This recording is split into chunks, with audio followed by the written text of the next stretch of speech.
Al Rojo Vivo con Omar desde Venezuela. Hoy vamos a escucharlo hablar de dos temas. Uno tiene que ver con la ofensiva militar de Estados Unidos contra Venezuela y después el otro aspecto, el otro tema que quería que nos comentes un poquito tiene que ver con las medidas o el proyecto este de avanzar en la estatización de los sindicatos que tengo entendido que están bastante estatizados en... En Venezuela lo que se escucha, ¿no? Se espera, es la llegada del portaaviones Gerald Ford a, al Caribe, ¿no? A, a cerca de las costas venezolanas. Este portaaviones es el más grande de la Armada de los Estados Unidos y se plantea que con este portaaviones Estados Unidos tendría la capacidad de hacer operaciones anfibias, es decir, de poder sí hacer operaciones aéreas, pero también hacer incursión terrestre.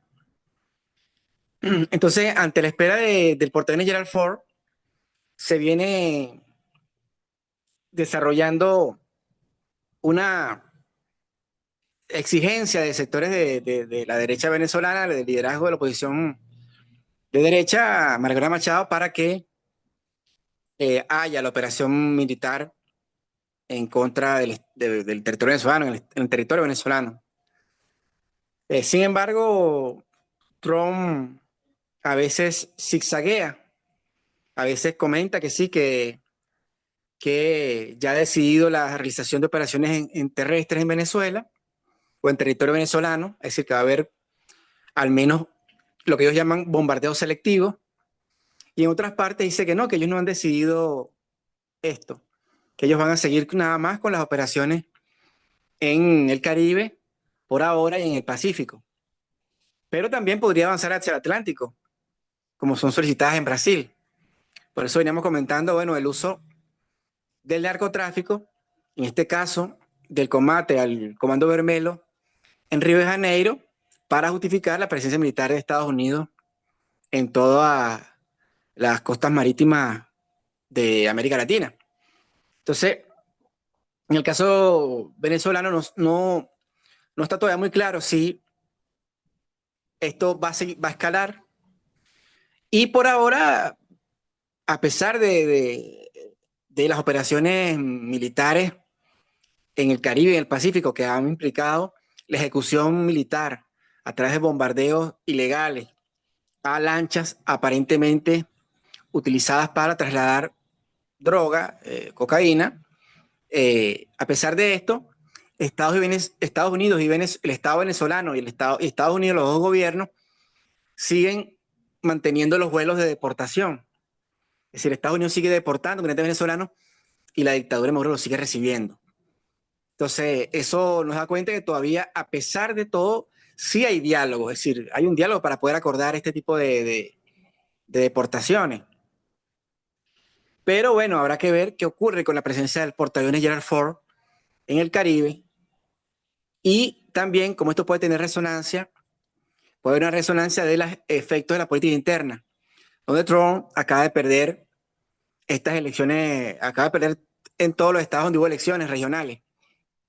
Y a pesar de que fueron estados que no son los bastiones tradicionales republicanos, sí perdió en estados donde los republicanos gobernaban, como New Jersey y Virginia.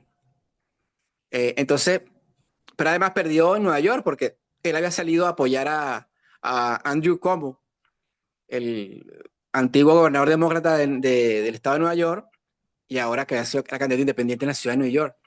Entonces, podríamos hay que estar pendiente porque un personaje como Trump, tan díscolo, podría avanzar en esto que hemos llamado populismo punitivo, hacer operaciones, seguir con estas operaciones o escalar estas operaciones en Venezuela, sobre todo, tratando de conseguir apoyo interno, ¿no? Entonces, pero por ahora eh, pareciera que se ha mesetado el escalamiento de esto y hay que esperar qué ocurre con la presencia del portaaviones Gerald Ford en el Caribe. Una pregunta que tiene que ver con esto. O sea, mantienen el diálogo, entre comillas, con las deportaciones y todo lo que significa la negociación para que se lleven adelante. ¿Y con el comercio de crudo? persiste, aunque se ha reducido un poco, pero sigue habiendo exportaciones venezolanas a través de Chevron a Estados Unidos. Y sigue llegando los diluentes para poder hacer gasolina en Venezuela. Entonces, en términos petroleros, por ejemplo, los acuerdos se mantienen. Es decir, Trump no ha vuelto a no ha eliminado las licencias y se mantienen los acuerdos en estos dos ámbitos. Entonces, por ahora, estas acciones militares es propaganda militar, propaganda de guerra, pero por ahora no pareciera, como estábamos viendo hasta hace poco, que era inminente una operación militar en Venezuela. Habiendo ruido en el Pentágono con la renuncia de este almirante, el almirante que comandaba el Comando Sur, Alvin, y de senadores incluso republicanos que están cuestionando estas operaciones. Es decir, habría que seguir analizando esto, porque lo que uno también puede también prever es que las elecciones de término medio son, son el límite. Si la operación militar no ocurre antes de las elecciones de término medio del Congreso de Estados Unidos, no va a ocurrir. Es decir, yo creo que es difícil ya en la segunda parte del gobierno de Trump que esto pueda ocurrir. Es más probable que ocurra antes de las elecciones de término medio para ser usada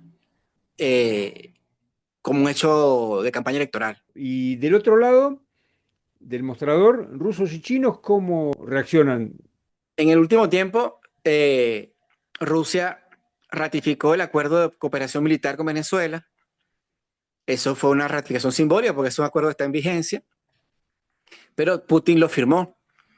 Y además, algunos eh, medios de comunicación han detectado tráfico aéreo de aviones utilizados por el grupo Wagner que han llegado aquí a Venezuela. Se supone con equipamiento militar, eh, sobre todo eh, defensas aéreas. Es decir, porque lo que especula el gobierno es que logrando derribar un avión de los Estados Unidos, ya el costo será tan grande para los Estados Unidos que ganaría es la disuasión.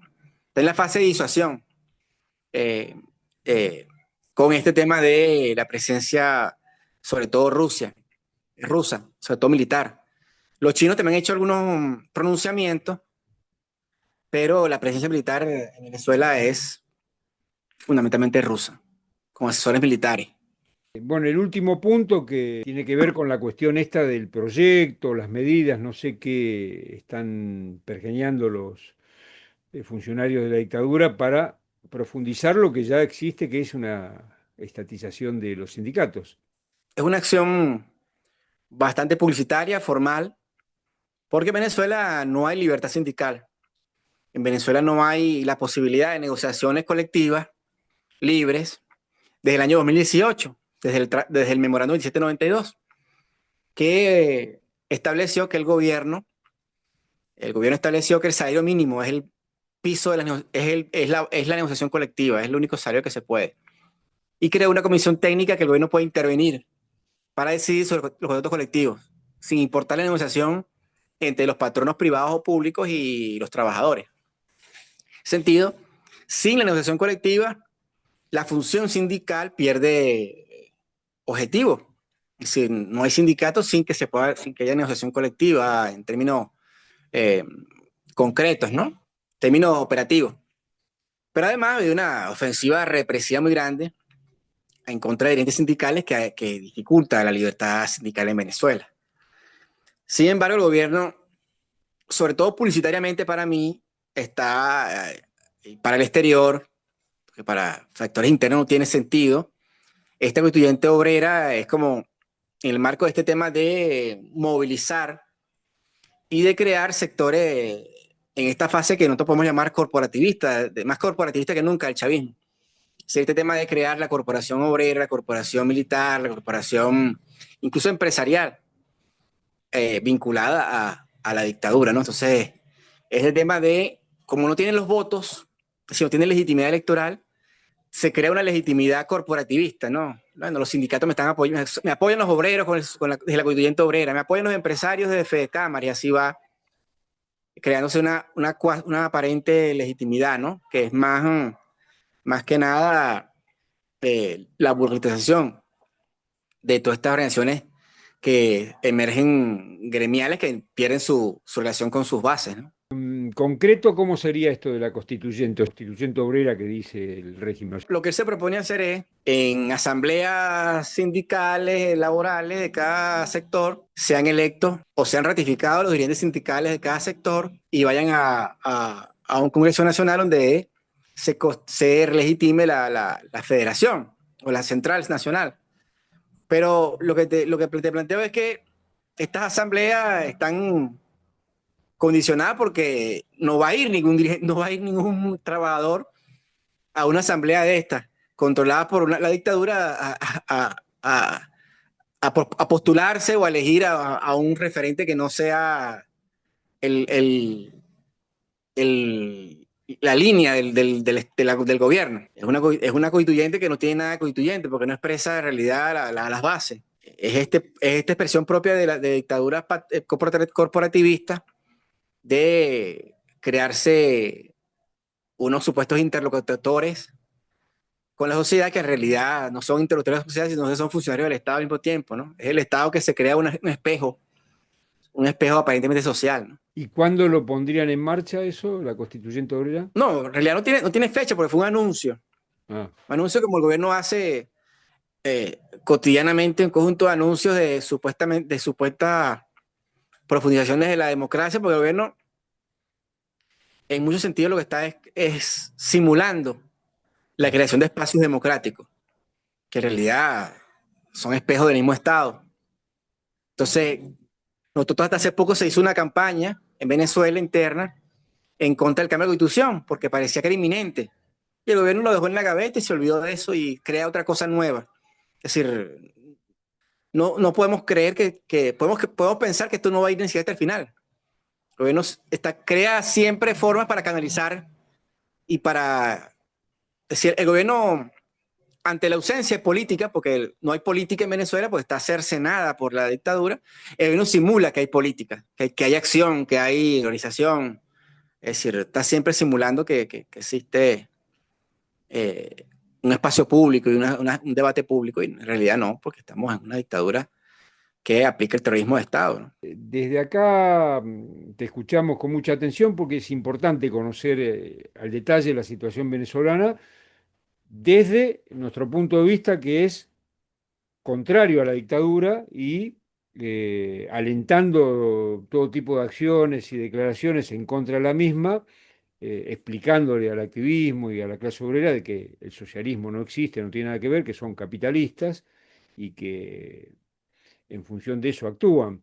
Desde esa ubicación nos oponemos al ataque yanqui. Y si hubiese un ataque yanqui a Venezuela, nos pondríamos del lado militar de quienes resisten, independientemente eh, las características políticas, sabiendo de que esa resistencia contra el ataque yanqui tiene que ser al mismo tiempo una pelea para tratar de sacarnos de encima a la dictadura, porque no va a haber manera de resolver el problema de la liberación nacional, que es el mismo problema que tenemos en toda Latinoamérica, sin sacarse de encima a los gobiernos que actúan como virreyes, tanto del imperialismo yanqui como los que pretenden ser virreyes o son virreyes de su competencia china o rusa, ¿no?